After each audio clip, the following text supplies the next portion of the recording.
Assalamualaikum warahmatullahi wabarakatuh.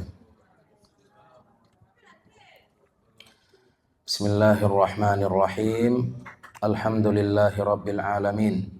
Wa afdalus salati wa atamut taslim ala sayyidil mursalin habibina wa syafi'ina Muhammadin an-nabiyil amin. Wa ala alihi wa sahbihi wa man tabi'ahum bi ihsanin ila yaumiddin.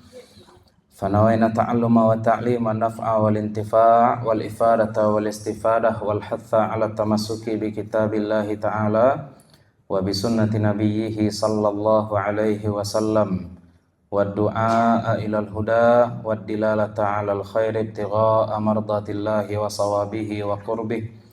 اللهم علمنا ما ينفعنا وانفعنا بما علمتنا وزدنا علما.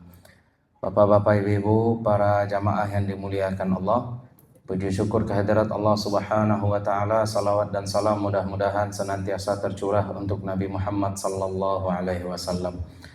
Mudah-mudahan dilimpahkan pula untuk keluarga dan para sahabat beliau serta kepada siapapun yang telah menyampaikan ajaran beliau kepada kita. Mudah-mudahan kita, keluarga kita, anak cucu kita semuanya tetap berpegang teguh kepada apa yang telah dibawa oleh Nabi Muhammad sallallahu alaihi wasallam, sehingga nanti di akhirat kita bisa dibangkitkan bersama-sama dalam barisan beliau dan mendapatkan syafaat dari beliau. Pembahasan fikih muamalah kita tutup pada pertemuan sebelumnya ya Bapak Ibu ya. Kita sudah bahas bank, bahkan kita juga sudah bahas solusi pagang gadai. Malam hari ini kita masuk pembahasan setelah muamalah, yaitu munakahah atau aturan-aturan agama yang berkaitan dengan pernikahan. Sebelum itu kita bahas dulu tentang pernikahan itu sendiri.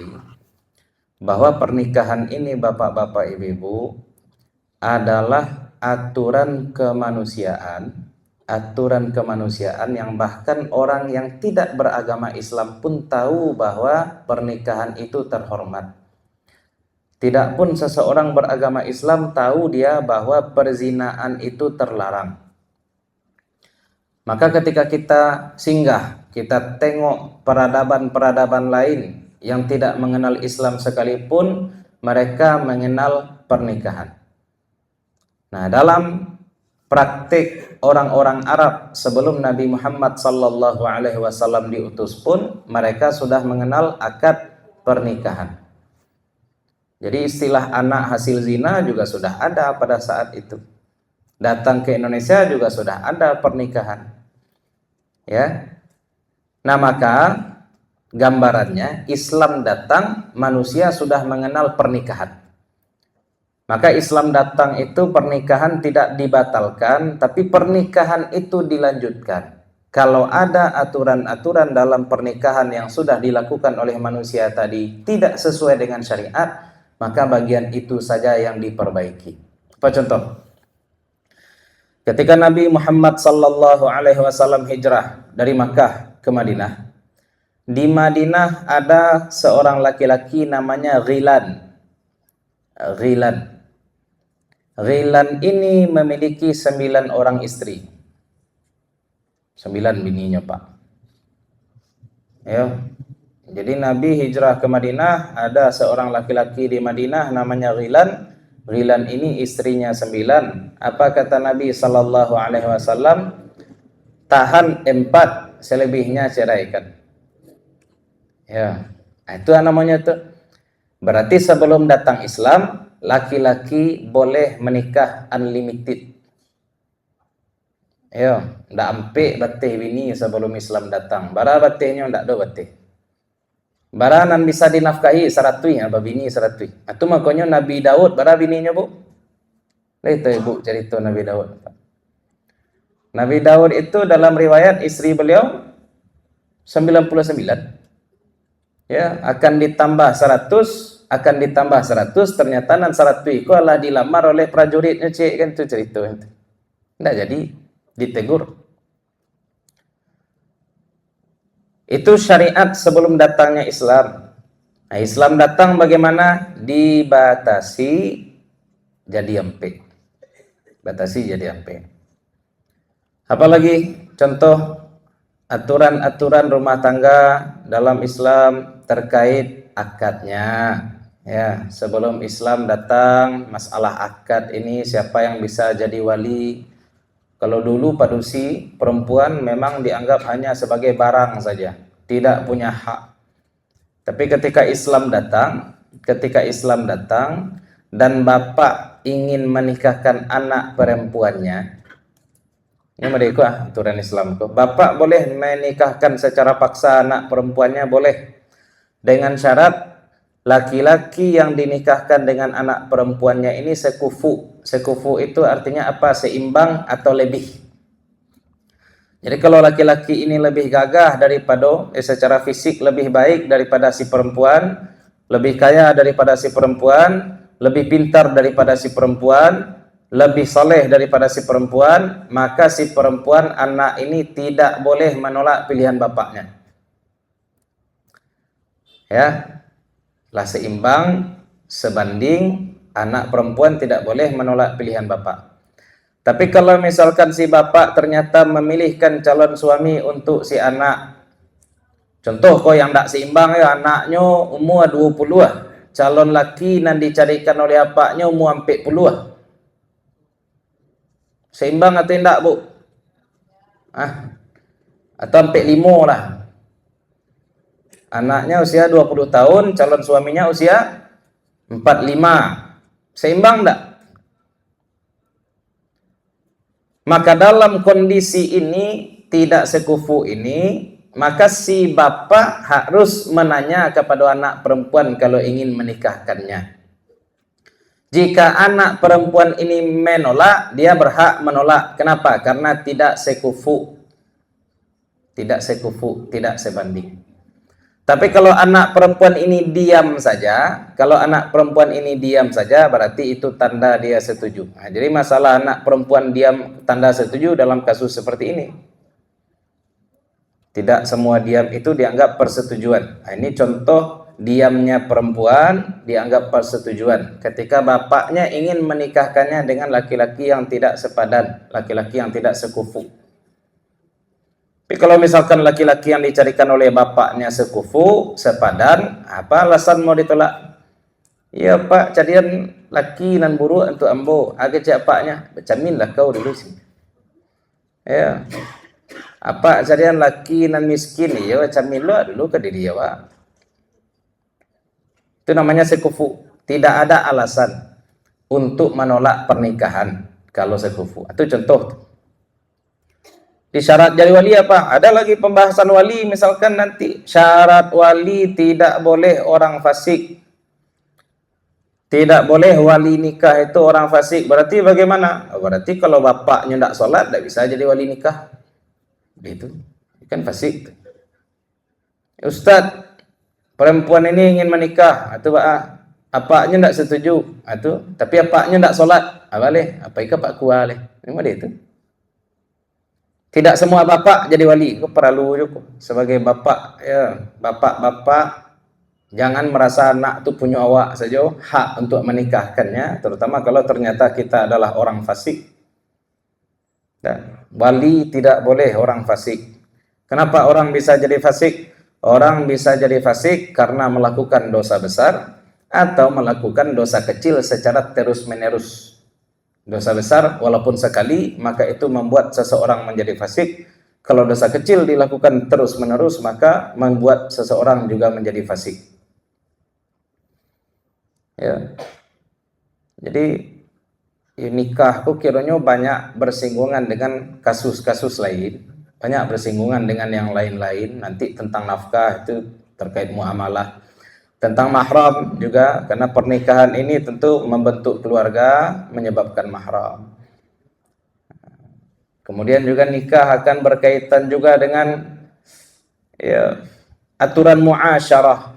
Bagaimana suami dengan istri bergaul, apa saja hak suami, apa saja hak istri, bagaimana pernikahan ini dimulai, bagaimana pernikahan ini selesai. Tapi sebelum itu ya, beberapa hal yang barangkali perlu kita sampaikan tentang hikmah-hikmah nikah, kemudian bagaimana pernikahan sebelum datangnya Islam, bagaimana pernikahan setelah datangnya Islam.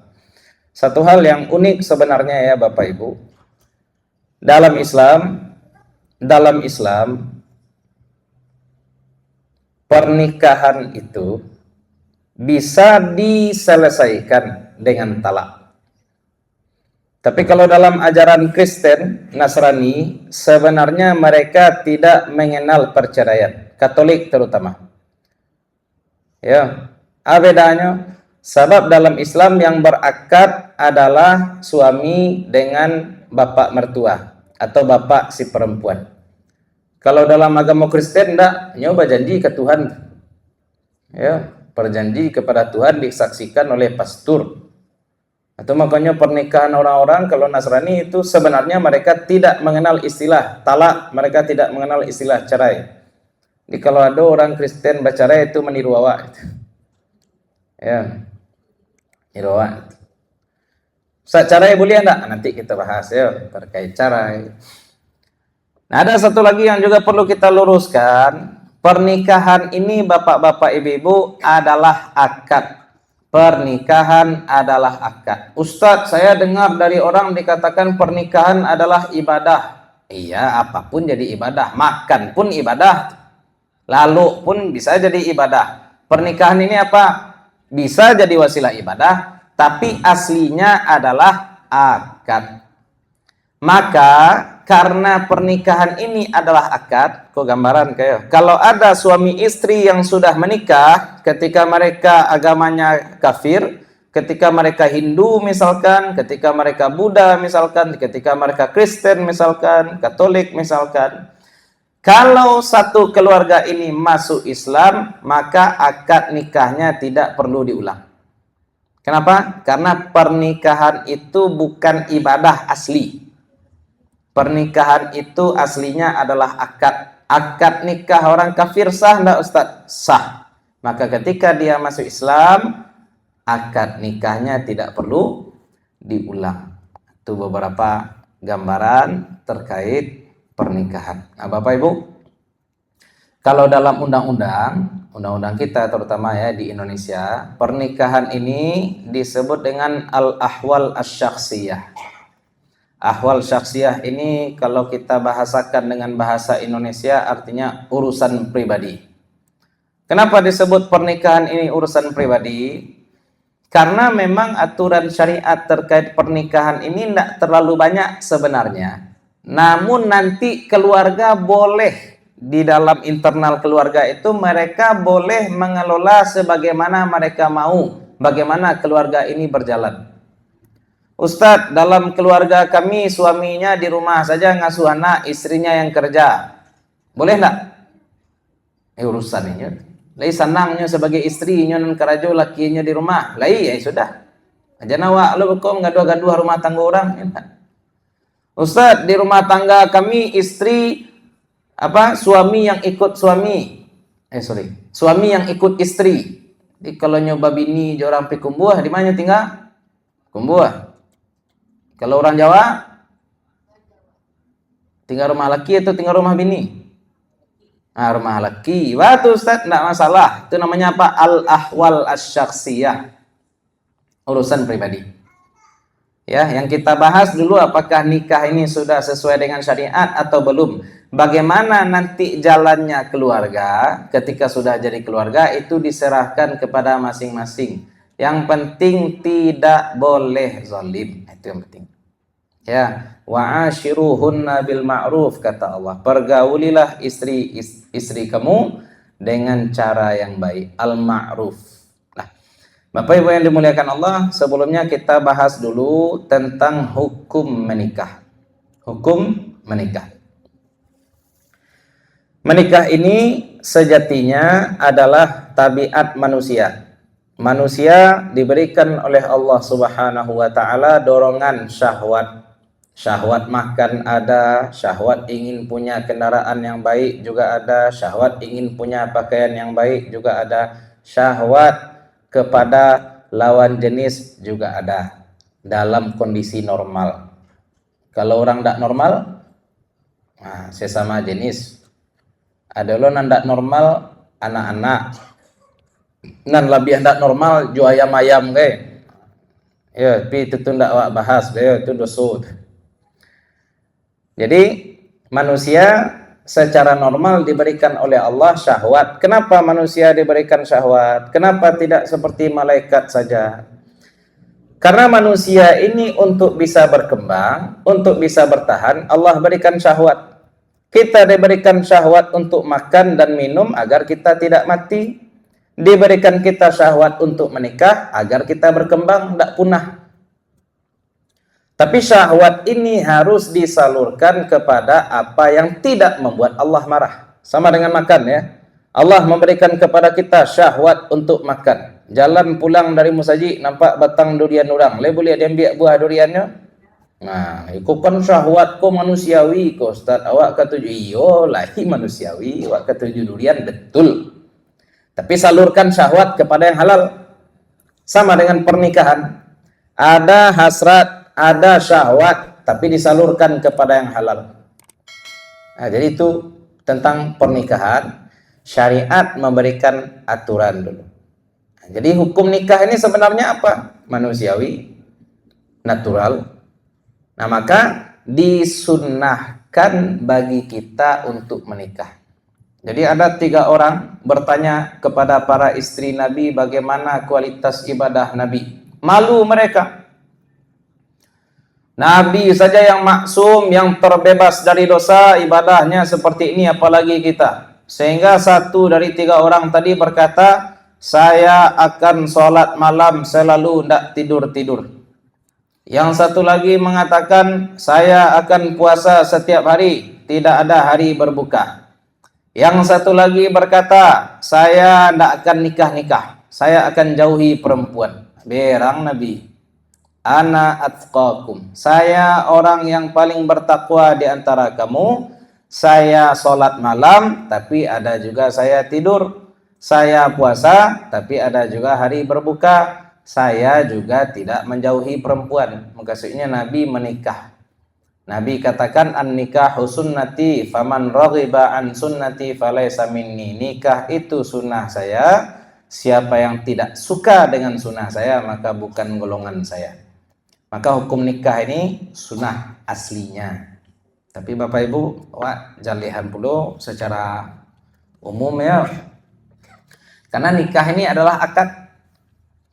Ketika nikah ini adalah akad, maka hukumnya tidak cuma sunnah. Kalau dalam istilah fikih, ta'tarihil ahkamul khamsah. Hukum nikah itu bisa jadi 5, tergantung kondisi. Aslinya bagaimana? Kalau misalkan pernikahan ini hanya kita anggap sebagai pembentukan keluarga, ya tidak ada dorongan sama sekali mau menikah atau enggak, ya berarti nikah itu mubah saja, karena ini urusan kemanusiaan, mubah. Kalau memang ini orang menikah tujuannya adalah untuk ya, membina keluarga, membangun komunitas yang baik, maka hukumnya sunnah, terutama kalau dia ingin meniru, menjalankan ajaran Nabi Sallallahu Alaihi Wasallam. Tapi kalau ada orang yang takut jatuh kepada zina, ada orang yang takut jatuh kepada perbuatan zina, kalau dia tidak menikah, maka hukum menikah bagi orang ini adalah wajib. Ya, apa hukum menikah Ustaz? Kalau ada orang tanya, apa hukum menikah Ustaz? Tanya dulu untuk siapa. Ini orang kira-kira takut zina atau tidak? Iya, oh ya wajib nikah. Wajib nikah. Ustadz, ini orang tidak takut zina Ustadz. Dia tidak takut, dia bisa jaga diri. Tapi sio-sio saja umuannya Ustadz. Hari-harinya habis hari-harinya habis main game saja contoh. Ya, habis sio-sio saja. Pitihnya habis kemana? Entah kemana-kemana pitihnya habis Ustadz. Ya. Atau bang, ancak menikah. Jadi pitih kalau dia terpakai untuk kanan elok contohnya, nah itu sunnah. Tidak takut dia terjadi perzinahan. Nah, kalau mubah ya netral, nikah jadi, tidak nikah jadi mubah. Ada kalanya pernikahan itu makruh. Ada kalanya pernikahan itu makruh. Jadi tidak selamanya nikah ini jadi ibadah ya. Tidak selamanya pernikahan itu jadi ibadah. Ada kalanya pernikahan itu makruh. Makruh itu apa? Ancak indak nikah leh. Lebih ancak indak nikah daripada nikah. Kapan pernikahan itu tidak disunahkan atau kapan pernikahan itu menjadi makruh? Kalau yang akan menikah ini orang yang tidak siap menikah. Bisa jadi dia tidak siap menikah karena finansialnya tidak cukup. Bisa jadi dia tidak siap menikah karena ilmunya tidak cukup. Ibu-ibu, ibu-ibu punya anak. Ajana ibu, mak, wak kamalero kambiang. Bapak punya anak, ajana pak, ambo kamalero kambiang. Anak ibu tanya dulu. Hah? Lea muamanya bi. Kata itu. Lea muamanya bi. Kau melihara kambing kok? Memelihara kambing saja anak kita tanya, kamu mau enggak carikan rumput untuk kambing? Indah, kece anak ibu. Kece ibu kira-kira? Salah, tidak. Neyo kambing ang namanya itu. Kini ubah kambing dengan anak gadis sedang mak awak ke nikah. Mak, awak ke menikah. Ibu tanya. Siap mencarikan nafkah. Kan itu wajar. Melihara kambing yang saja rusuh awak jual ke dia makan. Apalagi melihara anak orang. Ya, ambo agak emosi just ya salah yo. Ya tadi ada cerita orang padusi anaknya sedang mengandung loh. Dia lanjut dek lakinya 100.000 sebulan.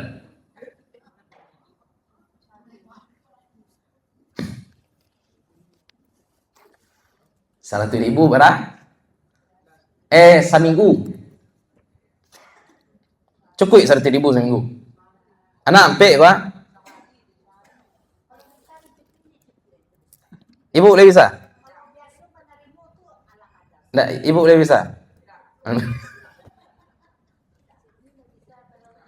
Kalau surang mungkin bisa.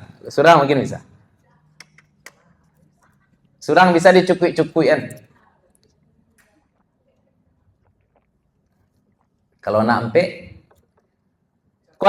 kau sedang hamil lo kini kau.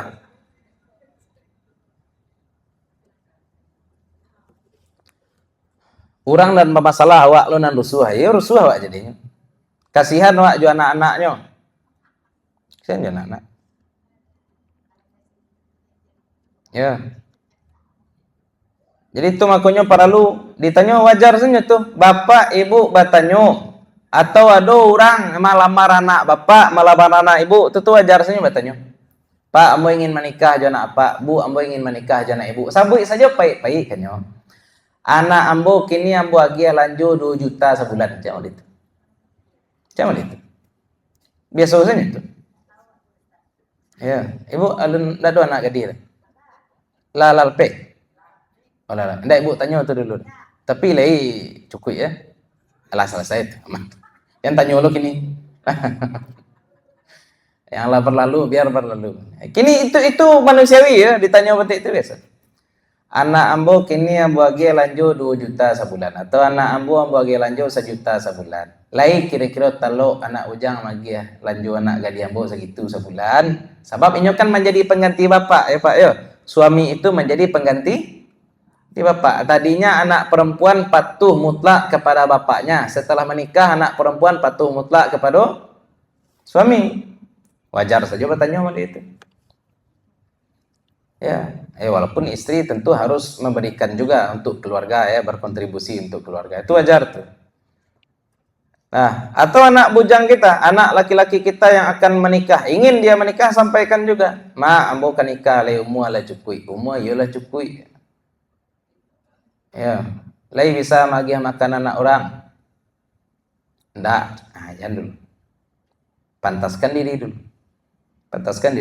Itu pilihan logis. Ustaz wak nikah salah rasaki kan selesai di Allah. Itu ko bahayo merasa ya nak padusi orang biko nan disalahkannya sia Allah. Kan kurang ajar.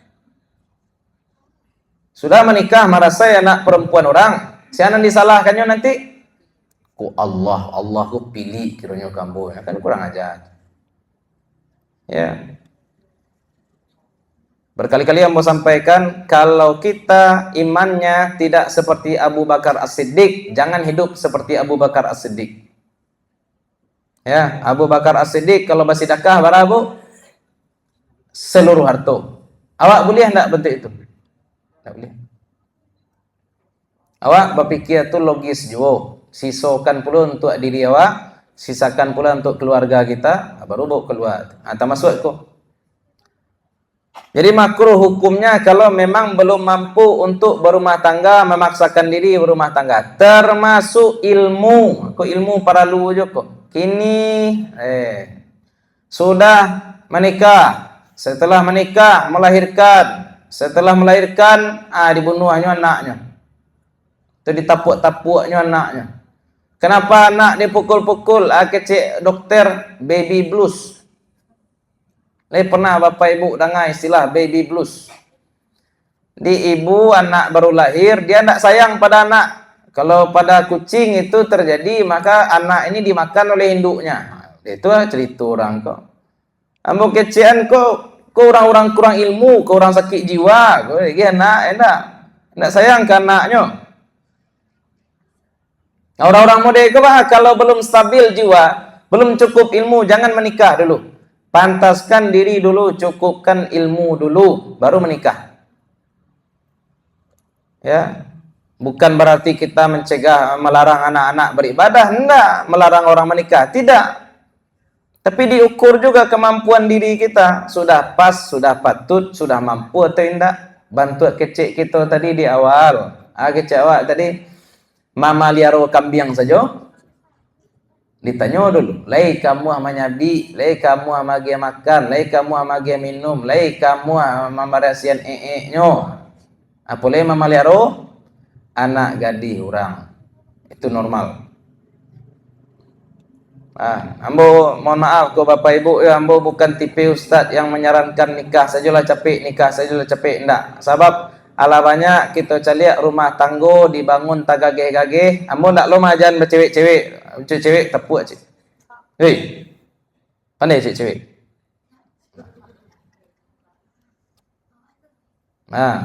Cewek-cewek ndak lo tuju dak tu. Pinikah bagage-gage itu impulsif, efeknya banyak kini anak-anak apaknya lai, amaknya lai, tapi nyo anak yatim piatu. Yo. Orang tuanya lengkap tapi ndak ada nan masuannya batu. Yo betul kejadian yang kita sebut tadi, ilmu orang tuanya kurang. Jadi kau perlu pantaskan diri untuk menikah. Kalau masih belum pantas rasa-rasanya untuk menikah, maka hukum menikah saat itu apa? Makruh.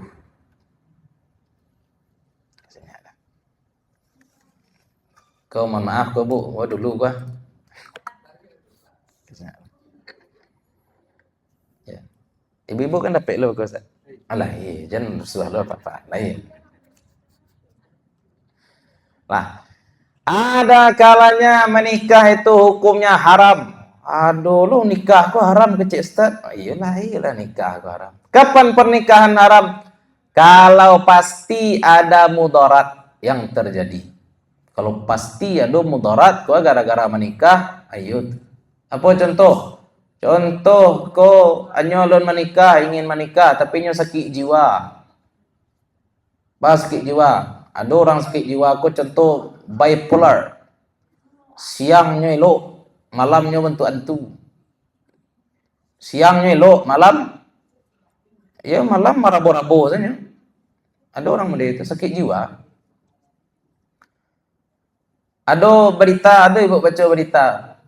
Suami masuk penjara dek membunuh istri, membunuh istri. Jadi kiranya ada kelainan seksual. Kelainan seksualnya satyo akan berhubungannya harus meninju bininya dulu. Ayo. Ada lo nama dia itu. Aneh. Ya, sakit jiwa istilahnya. Kalau kini sakit jiwa, ada ini istilahnya. Anak ala SD nak pandai membaca namanya. Oh, itu disleksia. Zaman kini ya. Zaman dulu istilahnya tuh, anak kelas 5 SD nak pandai baca namanya.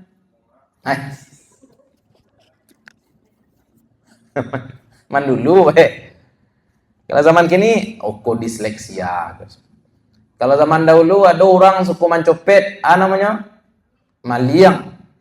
Kalau kini, klepto. Drado ini istilah. Sama aja laki-laki, suku laki-laki namanya. Laki-laki belok, gayanya bentuk-bentuk pedusi namanya. Namanya bencong. Kalau kini istilahnya kekuan diperlembut laki-laki non heteroseksual. Aneh-aneh. Kalau laki-laki bagai padusi kok transgender guys. Jangan selesai. Anda masuk yang tadi itu guys ya.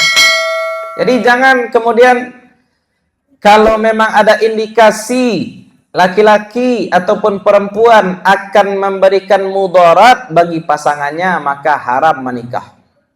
Haram menikah kalau ada indikasi dapat memberikan mudarat bagi pasangan. Itu termasuk orang yang menderita HIV boleh nikah. Mohon maaf kayo, kasus kini ko banyak lavender marriage. Bahasa orang kini lavender marriage. Pernikahan laki-laki gay, laki-laki homonya menikah je padusi. Tapi padusinya, bininya, indak dikacanya doh. Naninya tetap jalan jo pasangan gayanya. Itu nan bini ko gunanya untuk sekedar simbol saja. Supaya orang tak mengecek kalau pajako homo. Ya, supaya orang ngecek orang ko gaya enggak. Itu tujuan. Itu lavender marriage. Taseso enggak bini ketika itu. Lah taseso lah. Awak malam pertama lah siap-siap, lah mandi susu lah salon segala macam sebelum menikah. Kiranya pas malam pertama lakinya mudarat tuh, mudarat haram. Ya. Kalau zaman kini yo perlu jo di screening ya. Ndak selesai gitu screening kuah ndak selesai gitu. Screening loh. Bapak ibu kepeminan tu suruh anak ko cari tahu calon suami ko, cari tahu dari kawan-kawannya ada gelagat aneh ndak? Tanya dia. Kan banyak kini kejadian. Nyalah babini kiranya. Ayo. Nyalah babini kiranya itulah. Alhamdulillah. Kok lama rasa kayu manis ya? Cai, cai. Ya nyoteh ada kayu manis, ada rasa cengkeh juga. Minuman sehat. Kalau di Arab karak istilah. Karak. Alhamdulillah. Le dapet sadonya. Ambo kira ambo surang lepek juga. Nah, jadi itu hukum menikah ya Bapak Ibu ya. Hukum menikah itu 5. Bisa wajib. Kapan wajib? Kalau dia takut zina. Kalau tidak menikahnya berzina dia nikah kan wajib. Sunnah. Kalau dia menganggap nikah itu dapat memberikan maslahat yang lebih, maka disunahkan menikah. Mubah itu hukum asal karena pernikahan adalah akad. Makruh kalau dikhawatirkan saja pernikahan ini tidak memberikan maslahat, makruh menikah. Bisa juga jadi haram kalau pernikahan itu akan memberikan mudarat bagi suami ataupun istri. Nah, Bapak Ibu, karena kita membahas hukum nikah, maka hukum talak ataupun hukum bercerai itu juga bisa jadi 5. Ustaz, bercerai kok haram? Dah. Cerai dah haram. Nabi sendiri yang bilang abghadul halali indallah at-talak. Talak itu perbuatan halal kata Nabi walaupun abghadu. Tidak disukai oleh Allah. Perceraian tidak disukai oleh Allah. Tapi Nabi tetap katakan bahwa perceraian itu hukumnya halal. Kalau secara fikih perceraian itu hukumnya limo, bentuk limo. Bisa jadi perceraian itu hukumnya haram. Kapan perceraian itu hukumnya haram? Kalau perceraian itu memberikan mudarat kepada suami ataupun kepada istri. Contoh, perceraian yang haram adalah perceraian ketika istri haid. Itu namanya talak bid'i. Haram. Kenapa? Kalau perceraian terjadi saat istri haid, maka masa iddahnya panjang. Kalau panjang masa iddahnya mudarat. Tidak bisa istrinya move on. Nah, jadi bercerai saat istri haid hukumnya haram. Ya. Bisa jadi perceraian itu makruh. Perceraian itu makruh saat suami istri barangkali punya aib, tapi aibnya sebenarnya bisa ditahan aib. Apa contohnya? Awak payah lalu laki karuahnya kadang. Yo, tuh apa pulang kerajo ingin lalu lama, kiranya bini lalu bentuk jam jarum. Baputa keliliangnya kasu habis, Pak. Ya, contoh itu tuh kan mudarat, tapi kan bisa ditahan. Ya, masalah-masalah sepele lah. Bako bacara aja laki awak. Iyo Pak Hakim, laki awak kok kalau makannya macam capak-capak, kecian sih lah. Alasan-alasan sepele. Ya, bakok cara aja laki awak, ya awak menggugat cara laki awak, dek laki awak ke tiuk sudah mandi yang dua tak ente kasu apa gitu. Laki mende itu lo bakok bacarayan bini ke, ya Pak Kim bini awak ke. Salah bini kira-kira ya. Bini awak ke di rumah awak bantu di semuanya awak jo anaknya batu. Iya, bah makan le sadonyo. Aku jatah udah, aku jatah anak. Jadi bantu anak sekolah di rumah. Ada bodanga kasus seperti itu. Suami minta cerai, mau urus cerai alasannya rumah aku bantu sekolah. Itu namanya alasan-alasan CPD. Ya. Nah, ada kalanya Bapak Ibu, ada kalanya perceraian itu hukumnya boleh. Ada kalanya perceraian itu hukumnya boleh. Kapan perceraian itu hukumnya boleh? Kalau suami istri, boleh cerai kok. Kalau suami atau istri terutama memiliki aib yang tidak sejalan dengan tujuan pernikahan. Ada aib yang tidak sejalan dengan tujuan pernikahan. Misalkan istrinya tidak bisa hamil, lah dicek ke dokter. Nyo mau kalau Bapak Ibu kalau laki-laki perempuan menikah hendak punya anak, itu bukan berarti laki-lakinya mandul, perempuannya mandul, enggak. Ambo punya kerabat, dua-duanya pernah menikah. Dalam pernikahan sebelumnya, dua-duanya sama-sama hendak punya anak. Lah lama menikah hendak juga punya anak. Bercerai dengan pasangan sebelumnya, yang berdua ini kemudian berjumpa, beranaknya kemudian. Jadi tidak cocok ternyata sel spermanya dengan sel telur pasangan yang sebelumnya. Bisa jadi itu. Maka seperti itu kondisi hukum perceraian itu mubah saja. Ya, tidak ada manfaatnya, tidak ada mudaratnya juga. Itu mubah. Ada kalanya sunnah. Ya, ada kalanya sunnah. Kalau ada mudarat yang dikhawatirkan. Disunnahkan bercerai kalau ada mudarat yang dikhawatirkan. Jadi kecil ndak do cara ikut dan sunnah lain, cara ikut yang sunnah lain. Kalau ada mudarat dan mudarat ini dikhawatirkan, bentuk tadi itu. Ustaz, laki awak aku setiap hari meninju awak. Tuh, ibu kalau ditinju laki, lain bisa ambo tahannya. Ambo atlet dulu sih. Tapi sekali-sekali rusuh lo awak kok telongsong laki kau menampak awak. Ya, cara le. Ya, jadi jangan tanya kamu konsultan pernikahan ya, payah kalau jambo. Kalau perlu cara mungkin cara salah.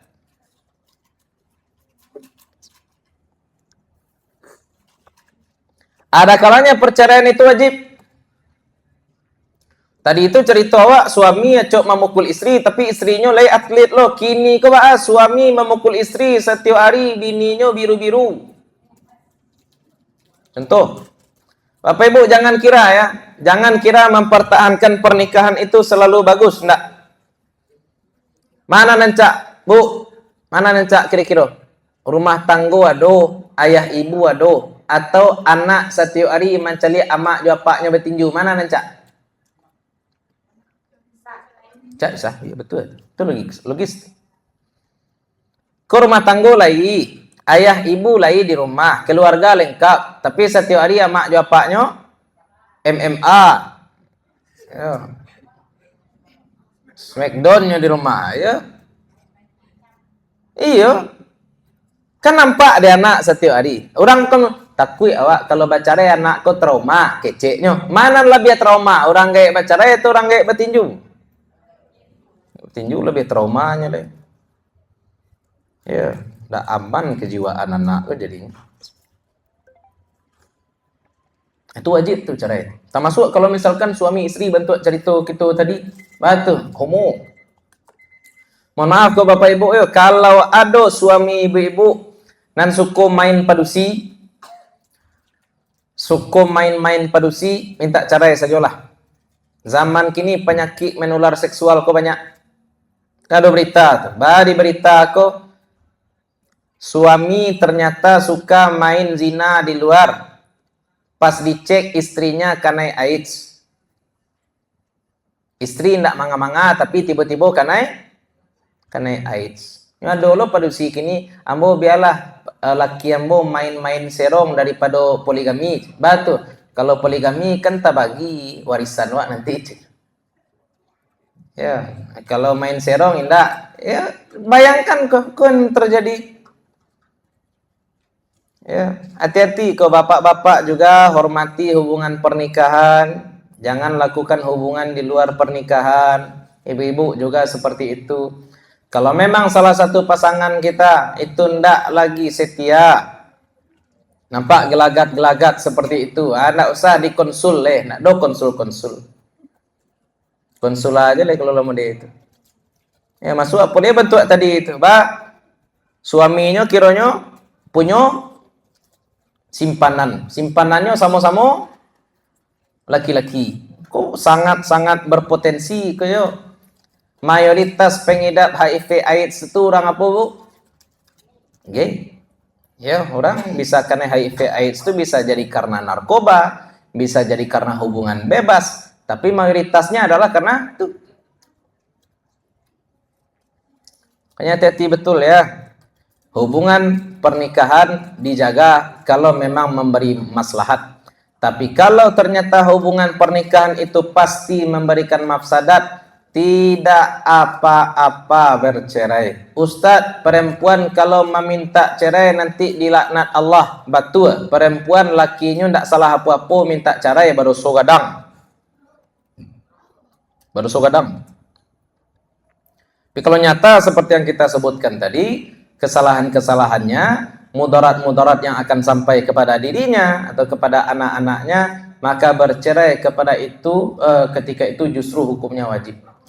Nah, jadi itu ya, hukum nikah, hukum bercerai. Nah, insyaallah pertemuan selanjutnya